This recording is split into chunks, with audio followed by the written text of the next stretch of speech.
right off at the top, and then we'll open it up for a few questions. Reporters, please use the raised hand icon. I'm going to try to get to as many of you as possible in our limited time. Time is precious, so let's begin by welcoming Mayor Wheeler to share his remarks. Mayor Wheeler? Thank you. Thanks, everybody, for joining us. For democracy to work for all of us, every voice must be heard and every vote must be counted. Despite sometimes extreme adversity, people across the country turned out in record numbers yesterday to make their voices heard and to honor our democratic tradition. I'm grateful to every Portlander who turned in a ballot. Thank you for helping to make critical decisions about our shared future. And thank you for the opportunity to continue serving as your mayor. This election added to the uncertainty, anxiety, and fear that many of us are feeling in the face of a pandemic, the resulting recession, hard and necessary conversations about racial justice and police reform, and even ideologically driven opportunists attempting to spread violence on our streets. The future is unknown, but the past provides confidence in our Constitution and in our electoral process. The United States has held elections and peaceful transitions of power for centuries, even during times of crisis, the Civil War, the Great Depression, and 2 world wars. Election officials carefully prepare for election days over the course of 4 years. They will ensure that every vote is counted and that we honor the voters' will. As final votes in the presidential race are counted, I'm increasingly hopeful that our federal delegation's next job will be to ensure a peaceful transition of power in the White House. And in January and beyond, that they will work collaboratively to undo the harm of these last 4 years and to restore federal leadership on housing, climate, the public health, and other areas. And we have a lot of work to do here locally. I am committed to supporting smooth transitions so that our new city council is ready to hit the ground running in January. And I know that Commissioners Ryan, Rubio, Hardesty, and Mapps will help make sure that our good work continues. The people of Portland are powerful. We are united by a deep conviction in our shared values. Black Lives Matter, the urgent need to restore a safe climate, safe and affordable housing as a right, economic opportunity for all, and preschool and a great education for every child in our community. The fact that these values require more work is a demonstration of the fact that our social safety net is frayed, but it can be mended, and we are all part of the solution.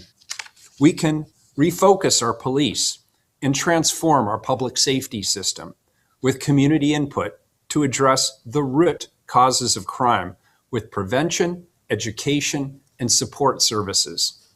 And we will implement the will of voters by creating a new, more powerful, more independent, and better resourced police accountability system to ensure that everyone in Portland feels safer than they do today. And we will reckon with the tough questions. If our values are what our lawn signs say, then why are our central city neighborhoods still so predominantly white? Why are BIPOC Portlanders not thriving? Why aren't our social networks more diverse? Why does race continue to be an accurate predictor of healthcare, wealth, and educational outcomes here in progressive Portland?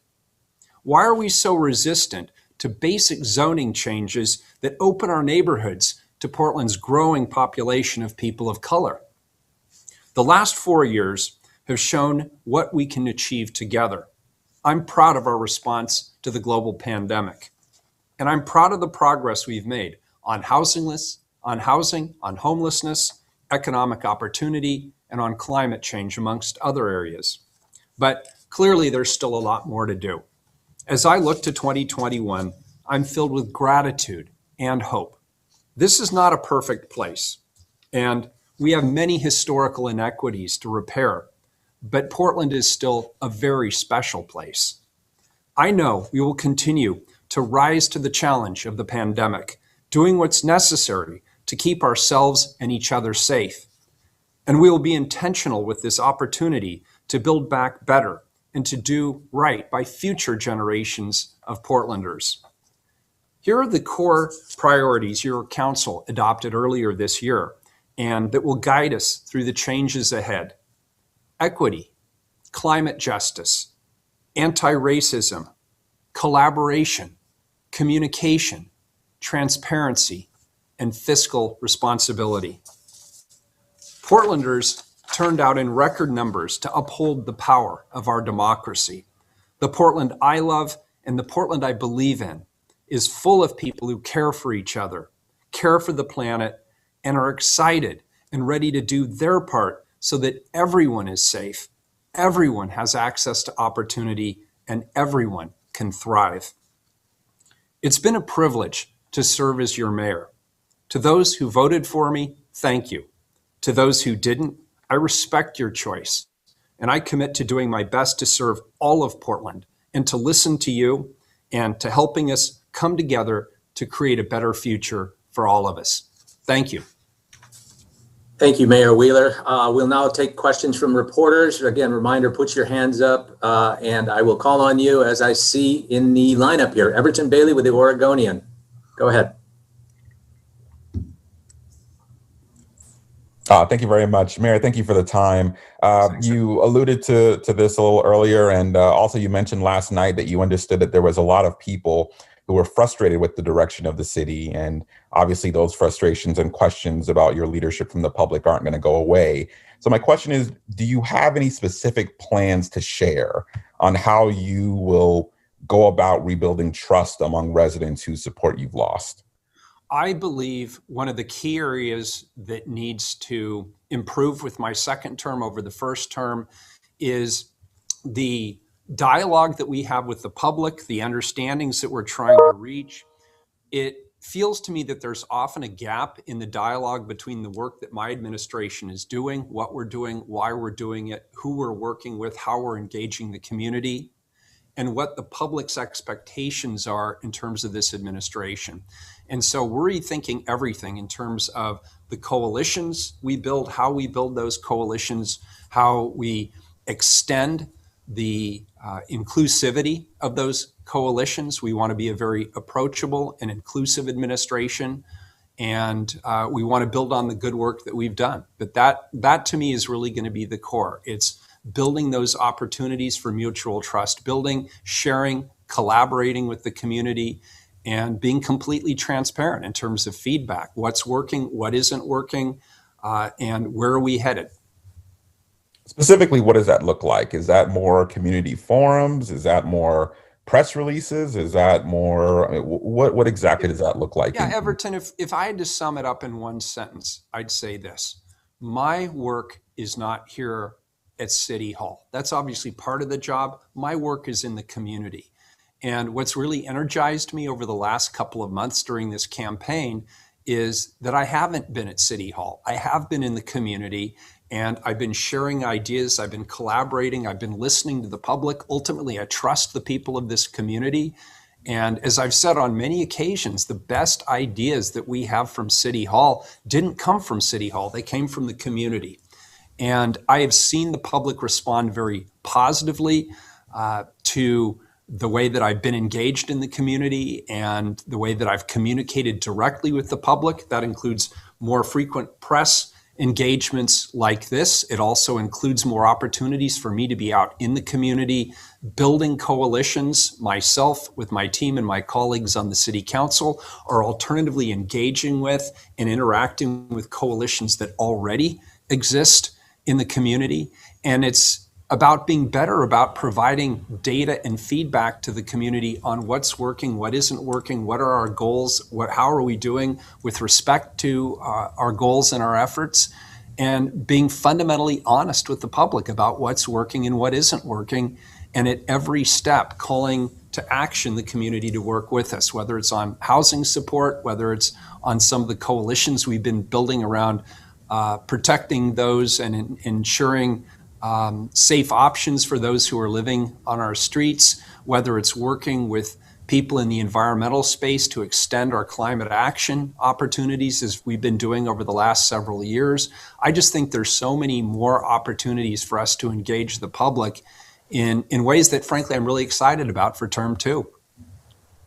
Thank you. Okay, thank you, Everton. Let's go next with Sarah Hurwitz from KPTV. Sarah, you have a question? Hi, Sarah. Hello, thank you so much for taking the time. I appreciate it. My questions revolve around the passage of Measure 26217. I know that you have supported this measure, but you have also said that there would need to be some kind of bargaining with the police union. I'm curious what your plans are moving forward, what that looks like. The police union has been very outspoken, saying that this violates the law. So what are your thoughts there? Yeah, well, when we went about the effort of strengthening the accountability and oversight mechanism, when my council colleagues and I chose to refer this to the ballot, we understood at the outset that we're talking about an 18th to 24-month program. It will undoubtedly require some collective bargaining with the unions. We will enter into those negotiations in good faith. We're already slated, starting in January, to restart our negotiations around the next contract with the Portland Police Association. And beyond negotiating with our labor unions, it's also my expectation that there will be state statute that needs to change as well. So we'll be working in collaboration with our colleagues in the Oregon legislature. None of this will be easy. All of this is critically important. The public has said loudly and clearly, and I think we're all in agreement, that we need to improve the oversight and accountability mechanisms of policing in this community. And to do it, if that means we have to go to the bargaining table and bargain in good faith with the union that represents the men and women of the Portland Police Bureau, so be it. We're not daunted by that. You know, I also talked with Ross Caldwell over at IPR, and he said, obviously there's a lot of unknowns right now, but he did say that he's concerned that people might leave IPR and look for other opportunities because of the uncertainty, the possibility that IPR could not exist here. So do you have any response to that? Yeah, first of all, I want to thank Russ, and I want to thank his colleagues. They are supremely qualified individuals. I appreciate their service to the community, but I'm sure they would also acknowledge that the oversight and accountability mechanism that's in place now, the status quo, isn't really serving anybody's interests particularly well. And most importantly, what I've heard from the public, whose police bureau this is that they expect more. They expect more detailed oversight and accountability opportunities. They expect more public engagement, and they expect the process to work fairly and more quickly than it currently works. So I agree that this could potentially create some disruption within the existing status quo oversight and accountability system. But I would also tell people, look, we need to evolve. We need to respond to what our public is overwhelmingly telling us. And now they have reconfirmed at the polls that they expect us to do things differently around oversight and accountability. On the positive side, for the folks at IPR, I would again stress that this is not an immediate change. This is something that will happen over the course of the better part of 2 years. So there is nothing that will require an urgent shift. Thank you, Mayor. Thank you, Sarah. Let's move on to Zane Sparling with the board. And Sarah, if I could just put one addendum on that. You know, the folks working at IPR have a critically important perspective. And I hope that they see this as a call to action to join us and work with us and provide much needed input and perspective that only they can offer. All right. Thank you, Mayor Wheeler. Zane, it looks like you're ready. You have a question for the mayor? Hi. Yes. Mr. Mayor, given that you won this election with less than 50% of the vote, what do you think your mandate is? Do you need to adopt some of the policies of your challengers, given that you probably wouldn't have won if not for the number of write-in votes? Well, the way an election still works in America, as of this morning, is that whoever gets the most votes wins. And so I am proud that my campaign was able to secure the most votes. That tells me that the public supports me. They support this administration. They support the vision of this administration. But we would be foolish if we claimed that we had some monopoly on the truth. I think the public is with me writ large when it comes to getting us through the pandemic, making sure that we continue to support households and small businesses to help them get through the economic recession that we're currently in. In overwhelming numbers, I know that the public supports my call to, as quickly and humanely as possible, get as many people off the streets as possible and connect them with whatever care they need to help them stay off the streets. I know the public overwhelmingly supports the Black Lives Matter movement that calls for racial justice and equity. And we may have some disagreements around the edges about what specific police reforms should be adopted or not adopted. But I think all of us agree that public safety in this community needs to evolve. And there is broad agreement in the city of Portland that we need to continue to lead around protecting our environment and being aggressive in meeting our climate action goals. And so I don't think there's going to be too much disagreement on those broad values that drive this administration. When it comes to new ideas, new concepts, innovations, I will work with anyone, and I will listen to anyone who wants to work with us to move this community forward for everybody. Thank you. Thank you, Zane. All right, Pat Duras, KGW, you have a question for the mayor? Yes, Mr. Mayor, Joanne Hardesty several times has insisted that you turn over control of the police bureau to her. I'm wondering what, if anything, changes after the election now, and where are we with police reform? The decision about which bureaus are assigned to which commissioners rests solely with the mayor. And now that I know who is on the Portland City Council, and I'm very excited about the strength of the incoming City Council in January, I'm going to have the opportunity to meet with incoming Commissioner Mapps and incoming Commissioner Rubio and my relatively new Commissioner Dan Ryan, as well as Commissioner Hardesty, to talk about how those bureaus should be assigned come January. And so I have not made any predeterminations about which bureaus get assigned to whom, but it would be premature for any commissioner to presume that they would be the commissioner in charge of any particular bureau. I have not yet made those decisions. And once I have made those decisions, I will let my colleagues know in due time.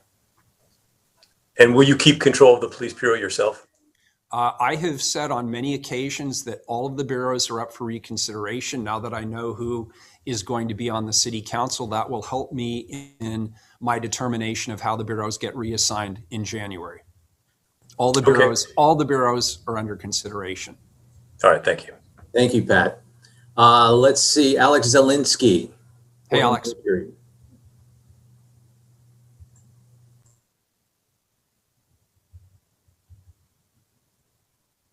Go ahead, Alex, you have a question? We're not hearing you. Alex, try one more time. And if not, maybe you put something in the chat box and we'll move on to another reporter. Lisa Balick, Coin TV. Hi, Lisa. Good afternoon, Mayor. Congratulations. Thank you. Question for you is, based on the thousands of voters who voted for your opponent, who voted for a third party candidate, there's clearly a lot of people who don't like how you're handling some of the key issues like homelessness or not handling it, and the violent protest actions. Will you change your response in these two areas moving forward? With regard to homelessness, the answer is unquestionably yes. And people have already seen the change in response. I think we, working with our partners in collaboration, we have many partners, Multnomah County government, our service providers, our state partners. There is no question in my mind that since the beginning of the COVID crisis, and even prior to that, more and more people were ending up on our streets. We need to redouble our efforts to find ways to get as many people as possible, as humanely as possible, off of our sidewalks and into alternatives. And just over the course of the last several weeks, I have called for up to 300 new shelter beds. We've secured 275 of those 300 new shelter beds. That allows us to start moving people off the sidewalks. I'm working with my colleagues at Multnomah County and some of our service providers and Mark Jolin at the Joint Office to talk about alternatives to people camping on the streets. I'm going to be very aggressive about that going forward. That's one area that you're going to see substantive change. And then with regard to ending the nightly violence, I don't know anyone in this community who supports violence. I think everybody here agrees we support nonviolent, peaceful demonstration. I don't know too many people who support violent demonstration or criminal destruction. I have been unequivocally clear, I do not. And what we have done more recently is, number one, we've strengthened our mutual aid agreements. We're working very closely now in collaboration with the state police, our county law enforcement officials, local law enforcement, and other governmental leaders to create a strong, unified response to violence and criminal destruction. And the second thing we're already improving is making sure that for those who are engaged in acts of violence or criminal destruction, we're making arrests. We're following up with solid investigative capacity to make sure we hand the district attorney a solid case. And then we're holding those individuals accountable. And I'm sure everybody's seen in recent weeks, we've made some very high profile and relatively speedy arrests. We've turned over good evidence to the district attorney so that he's able to make a strong case in court to hold people accountable. That's the formula. All right. Thank you, Lisa. Rebecca Ellis, OPB, and then I will read Alex's question that's in the chat box now. But Rebecca, go ahead. Thanks, Sam. Hey, Rebecca here with OPB. I was wondering, now that we fully know who's going to be on the council come January, I was wondering if you could reflect a little bit on how you expect this upcoming council maybe different to work with than the group you've been working alongside for the last few years. It's too soon to tell. I know Mingus Maps a little bit. We've certainly had interactions. We've had conversations from time to time. And I know Carmen Rubio very well, and I know that she and I will work together extremely well. Commissioner Ryan and I have worked together in other capacities around education and youth support for years prior to him joining the Portland City Council. So I have a good, solid working relationship with him. So for most of the new members of the council, we already work well together. We've demonstrated we can work well together. We know how each of us work and how we collaborate. We trust each other. And just based on what I know about Commissioner Maps, he's obviously a quick study, and he was overwhelmingly elected by the public. I really look forward to him joining this team, and I think it's going to be great. I think this is starting in January, it's going to be one of the strongest city councils, I believe, that has ever been impaneled in the city of Portland. All right. Thank you, Rebecca. Now the question from Alex Zielinski with the Mercury. What do the city's election results, including your re-election, the election of Mingus Maps, and the passage of certain measures, tell you about Portland at this moment? And as an elected official, what does this tell you about the city's desires going forward? I think the public is saying a couple of things writ large. Number one, they support community institutions. They support the libraries. They support our world-class park systems. It says that they care about each other. People are willing to pony up and support preschool for all, which is really important in this community. And I'm really happy that passed. And then with regard to individuals that were holding office, there was a strong desire for change. And that was reflected in the city council races as well as some other races. But on the whole, what it told me is Portlanders support their institutions and they support each other. And that should come as a surprise to nobody. Certainly not to me. All right. Thank you, Mayor Wheeler. Next up, Gillian Flackus with the Associated Press. Gillian, you have a question for the mayor? Yes. Hi, Mayor Wheeler. This is Gillian with AP. Somebody already asked a little bit about the protests, but with Trump contesting the vote count in the battleground states, I'm sure that there are going to be more protests. Now that you have been elected to a second term, how will that impact how you handle protests going forward? Do you feel that with a second term, not worrying about reelection, you might be a little bit harder on protesters, or less so? I mean, can you just talk about that a little bit, and what your strategy is going forward? Yeah, well, and the strategy, of course, will depend on what we're seeing on the streets. We had 5 individuals come to City Council this morning to participate in communications. They represent people who've been out on the street on a nightly basis. We had good feedback from them this morning, and I believe where we go from here, and I'm assuming that Joe Biden and Kamala Harris are elected. That seems to be the way that the numbers are rolling right now. I think that will create a different environment nationally, and I hope a return to civility and inclusivity. And that will definitely, I think, take some of the heat off of what we've seen around the types of activities that cause people to go to the streets in the first place. And I hope that now that we're at the part of our police reform efforts that include the community, that are community engagement processes, while we may not all agree on the letter and word of what specific police reforms should be adopted, I believe we're now having a really robust and inclusive citywide discussion about how policing can evolve and how policing can improve. And I think a lot of the energy that we're seeing on the streets is slowly moving into those discussions about what actual evolution of policing looks like.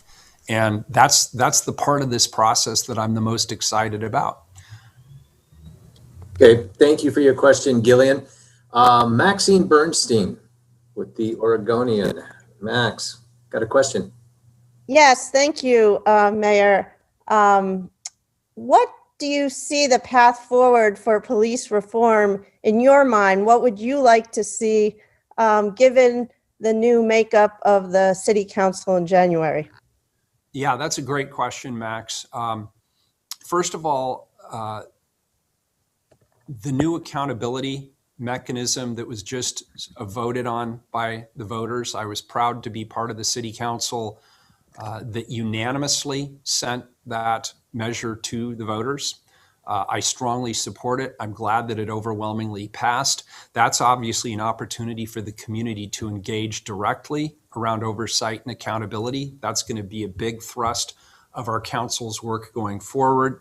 Obviously, with the contract negotiations for the first time, at least in recent city history, I have chosen not to negotiate that contract behind closed doors alone as the police commissioner. I've chosen to engage all of my colleagues on the Portland City Council. Those conversations start in earnest in January with the full council participating. Obviously, non-police responses to public safety interventions is going to continue to be of interest to all of us on the council. We've all supported the Portland Street Response program. That program needs to get legs under it more quickly than is currently happening. But that is a program that all of us on the council can get behind.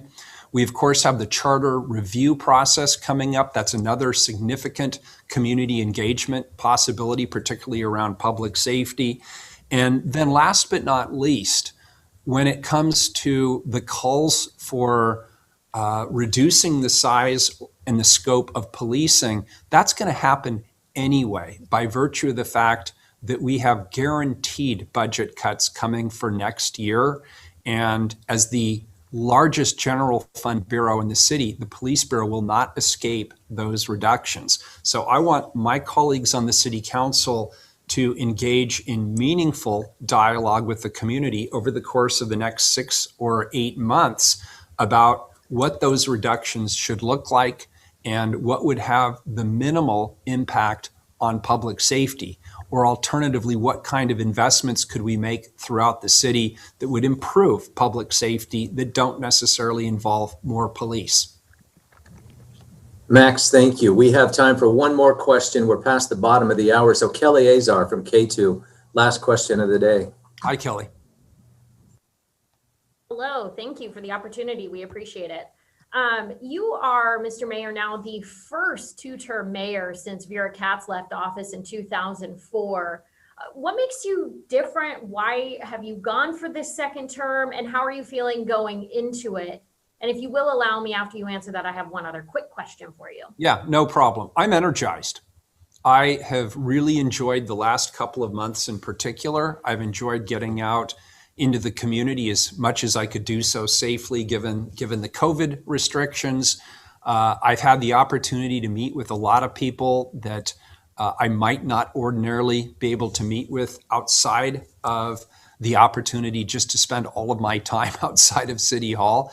And from my perspective, that is going to be key going forward. So I'm really looking forward to that opportunity to be energized, to be engaged with the community, to continue to build new coalitions along the lines of the ones we created to create the Broadway Corridor and the Healthy Community Coalition, or the work we've done around our climate emergency declaration with lots of organizations, some of which were emerging, or the work we've done around houselessness, the work we did to extend the Portland housing bond into communities that weren't historically represented at the table in those discussions previously. Those are some of the great opportunities going forward. I think there was part of your question that I forgot. So if you could restate that. No, I think you hit it. We were just talking, you're really the first second term mayor now that we have, and that we've had since in over 10 years now, since 2004. Well, the why of it's obvious. Portland has had many good mayors, but the community's interests have not been well served by rotating mayors every 4 years. When you do that, you not only lose the entire leadership team, it often leads to completely different dynamics on the city council. It causes you to reshuffle all of the coalitions that have been built in the community. And we've built many of them around economic prosperity, around housing, around homelessness, around the environment and climate action. If I were not returned for a second term, it's highly likely that all of those coalitions would be highly disrupted or significantly disrupted. And the number and the significance of the challenges we're facing require a steady hand at the keel. It doesn't mean we don't innovate, we don't evolve, we don't move, we don't continue to be progressive. But with all of the issues that we're currently facing, I think the public said they supported me. They had confidence in my leadership. They had confidence in my experience. And they want a mayor to stick around for a second term and see this hard work through. And last quick question, obviously a shakeup in city council with Mingus Mapps taking the seat from Chloe Eudaly. Obviously, Eudaly was a big proponent for Hardesty's move on reform, especially when it comes to policing. What do you think this says with Mingus Mapps now taking that seat? Well, I think it's a little premature for me to interpret what the voters' intentions were. I think I want to let it personally sink in a little bit. I want to be introspective about myself as well as my colleagues and what this means for us, and take that time to do it right.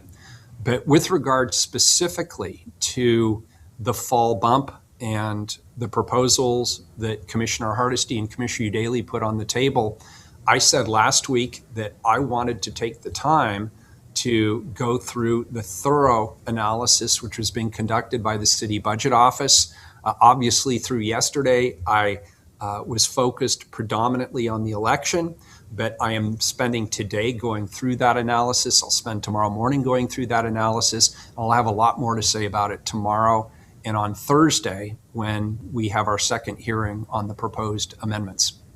Thank you, Mr. Mayor. All right, that'll wrap it up for us, folks. We're beyond our allotted time. Thank you to everybody for being here today. If we did not get to your question, feel free to reach out to myself and Jim Middaugh in the mayor's office here. We'll do our best to accommodate and get you the information you need. And thank you, Mayor Wheeler. Thank you.